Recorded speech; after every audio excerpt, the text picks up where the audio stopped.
Friends, welcome to my channel. আমি দিব্যেন্দু জেঠি। আজকে এসেছি একটা ভিডিও নিয়ে, যেটা হচ্ছে সিনেমার ব্যাপারে। আমি আওয়ারাপান 2 নিয়ে কথা বলতে চাই। সেই সিনেমাটা বক্স অফিসে কেমন পারফরমেন্স করছে সেই ব্যাপারে বলতে চাইছি। আওয়ারাপান 2 যখন ওপেনিং করে ফার্স্ট ডেতে 22 কোটি টাকা ওপেনিং করে ফার্স্ট ডে, শুক্রবারে। শনিবারে তো 15ই আগস্ট ছুটির দিন ছিল, একদম বাম্পার 34 কোটি টাকা ইনকাম করে। সানডে রবিবার একটু ডিপ করে 26 কোটি টাকায় এসে দাঁড়ায়।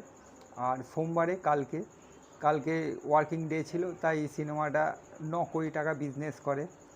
আজকে মঙ্গলবার, দেখা যাক কেমন যায়, কালকে জানতে পারবো কেমন ইনকাম করে। তবু এখন যা এস্টিমেট দেখতে পাচ্ছি, অকুপেন্সি দেখে মনে হচ্ছে 7 থেকে 8 কোটি টাকা আজকেও ইনকাম করবে।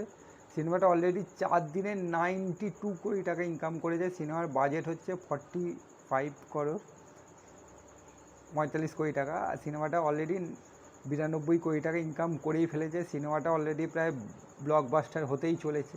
দেখা যাক লাইফ টাইম কত কামায় ইমরান হাশমি। এটাই হচ্ছে সবথেকে বেস্ট ওপেনিং মুভি।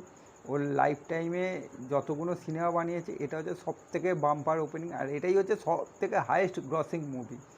টাইগার 3 ছিল, সেটা তো সালমান খানের নামে চলেছে।